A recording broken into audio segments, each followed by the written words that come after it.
그 19번째 이야기, 홍익인간의 이념으로 푸는 세계화, 세계 각 나라 경제의 벽이 점점 무너져 내리고 있다.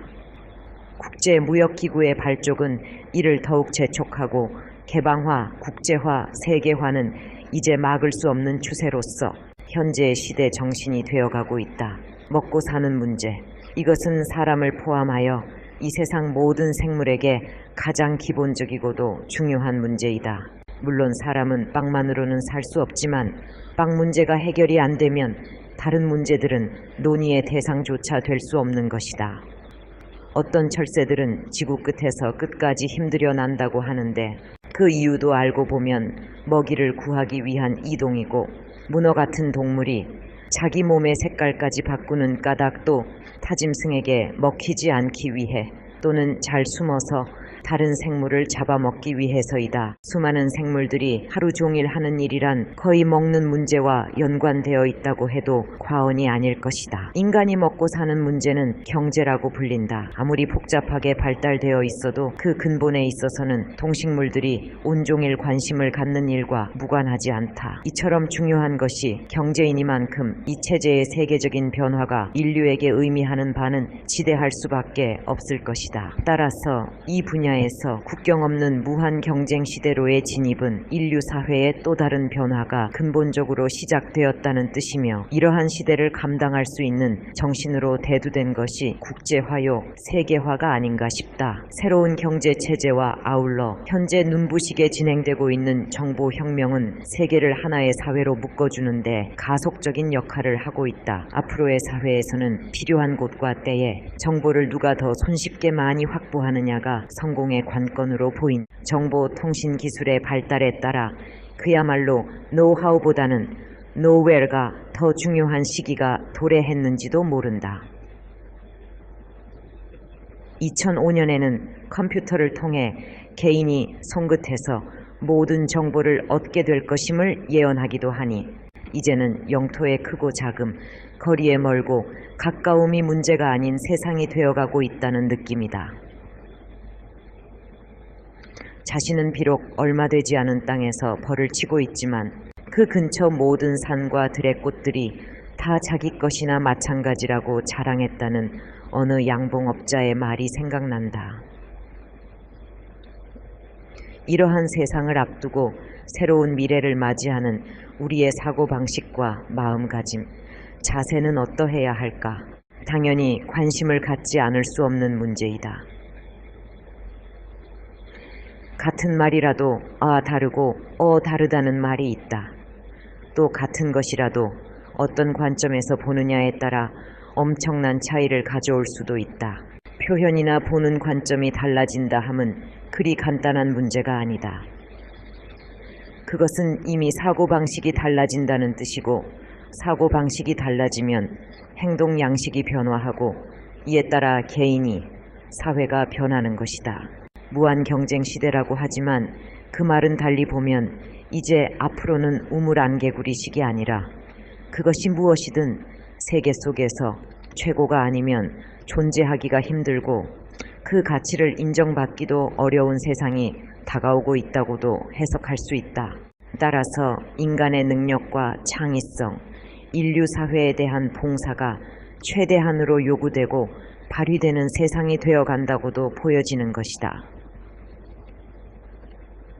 이것은 한마디로 우리도 세계 속에서 어떻게 하면 최대의 공헌을 해낼 수 있느냐의 문제로 바뀔 수도 있는 것이다.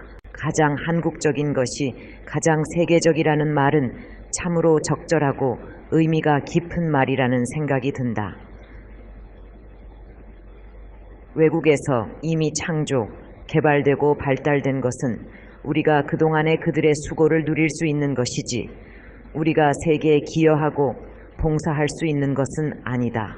물론 더 발전시킬 수 있는 여지는 있겠지만 세계 속에서 최고가 아니면 그 가치를 점점 잃어가는 세상에서 그 정상을 가고 빛을 보기는 힘든 일이다. 자기 나라의 것을, 그것도 이미 상당한 발전을 이룬 바탕 위에서 그들은 가속이 붙는 연구와 개발을 멈추지 않을 것이기 때문이다.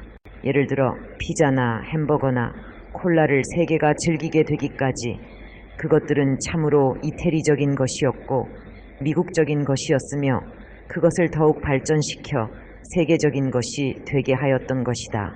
이것을 굳이 금전적인 이해 득실로만 말하자면 큰 돈벌이가 되었다고 할 것이나 작은 부가 아니고 세계적인 상품의 거대한 매출을 의미할 때는 수익만 바라고 노력했다는 말이 통용될 수 없다고 생각한다. 판매 성공의 비결은 물건이 아니라 신념을 전달하는 데 있다는 말도 있듯이 세계적으로 인정받고 각광받는 물건은 그것에 대한 각별한 자부심, 세계를 향한 자신감 등을 가지고 일한 사람들의 신념의 소산이 아닐 수 없다고 여겨진다. 음식으로 시작한 이야기이니 계속 그 분야에서 말해보자면 과학적으로도 그 유익함이 증명되고 있는 우리의 고유한 한국 음식은 세계가 우리로부터 기여받아야 할 몫이다. 오늘과 같은 흐름 속에서 이것을 세계적으로 만들지 못함은 조상께 부끄러운 일이며 세계인으로서의 우리 의무를 저버리는 일이다.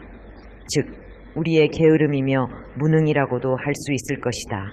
세계 최고를 꿈꾼다지만 그것은 세계를 향한 최고의 기여와 봉사를 지향함인데 우리는 무엇을 가지고 다른 나라들을 앞설 것인가? 다른 나라의 것을 가지고 세계화의 물결 속에서 우리는 마땅히 개방적인 자세로 세계를 받아들여야 하지만 그 못지않게 가장 한국적이 되어야 할 것 같다. 고층 건물을 구경하고 햄버거를 먹으러 외국인이 우리나라에 관광 오지는 않을 것이다. 굳이 하와이까지 가서 신혼여행을 즐기고 싶어 하는 이유는 무엇인가? 자기 나라에서 얻을 수 없는 분위기와 즐거움을 하와이는 줄 수 있다고 알고 있기 때문이다. 국제화, 세계화란 세계를 자기가 속한 사회의 테두리로 보는 관점과 사고의 전환이 아닌가 생각한다. 유형, 무형의 상품 개발에서뿐 아니라 생각과 행동이 모두 세계인으로서 걸맞아야 하는 세상이 된 것이다. 남이 못 듣고 못 볼 테니까 우리끼리니까 하면서 비합리적이고 부조리한 일도 부끄러움이나 거리낌 없이 하던 세상은 지나갔다는 느낌이 든다. 세계 그 어디서 바라보아도 떳떳하고 수긍이 갈 수 있는 사고와 행동이 요구되는 세상이 된 만큼 예를 들면 그들은 안 볼 것이니까 하면서 다른 나라를 마구 얕잡아 보는 글을 지상에 함부로 써서도 안 될 것이라는 생각이다. 결국 어떻게 하자는 뜻인가? 세계가 필요로 하는 국가가 되자는 것이다. 우리에게서 세계가 뭔가 다른 것을 보고 또 배우고 취할 것이 있어야 한다. 남이 필요로 하고 아쉬워하는 존재가 되지 못하고서 어찌 환영받는 세계의 일원으로 행세할 수 있을까?